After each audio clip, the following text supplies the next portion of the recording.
Lastly, I would like to say what forms the myelin sheath. There are two types of cells that form the myelin sheath. One is called the oligodendrocyte, another is called the Schwann cell. Oligodendrocyte and Schwann cell. The oligodendrocyte is found in the central nervous system, C and S.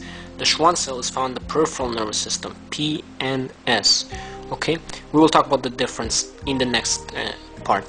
But at the moment, I want to just talk about these two cells: oligodendrocyte in the central nervous system, Schwann cell in the peripheral nervous system. The oligodendrocyte, I have drawn it here. So there is the cell, there's the nucleus, the cell body, the nucleus, and the process coming down here. And these guys are the axons. Here's an axon, an axon, an axon.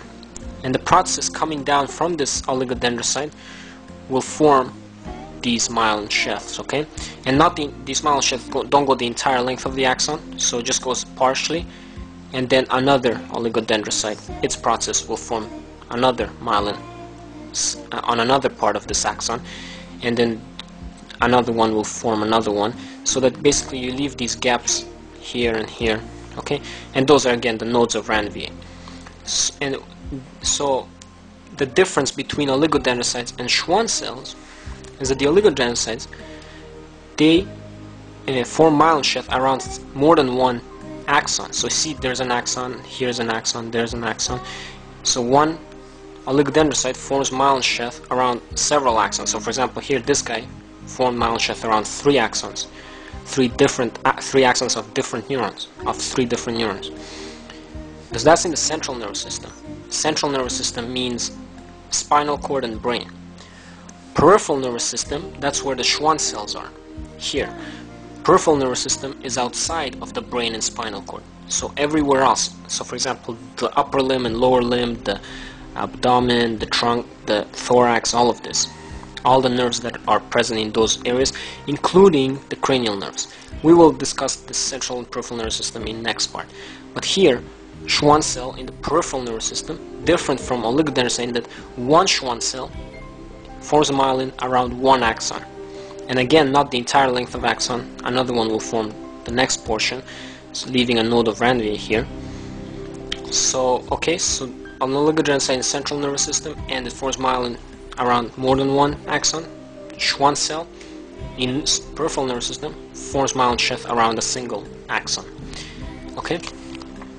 And also here, the Schwann cell, the way that these myelin sheaths are formed, so if this is an axon in cross-section, you know it goes like that, so we cut it and look cross-section, the myelin sheath wraps around it. So it wraps around it once, twice, again, again, again, like that. There's the axon, okay? So this is the myelin sheath wrapped again and again and again, over again, okay? So it would look something like this. Here, okay? Hopefully you understand what I'm trying to show here. Okay, so this is the myelin sheath formed by both here, by oligodendrocyte and by the Schwann cell. Because it keeps wrapping so much, the myelin in itself has a nucleus. For example, the Schwann cell, see the nucleus. Because there's no room to have the nucleus in this area, because it wrapped so tightly, all the cytoplasmic nucleus gets pushed to the outside. So the nucleus will just stick out here, okay, like that. As a result, if you look at it microscopically, you would see the axon, you would see a white area around the axon, that's the myelin, and then you will see a dark kind of a dot on the side.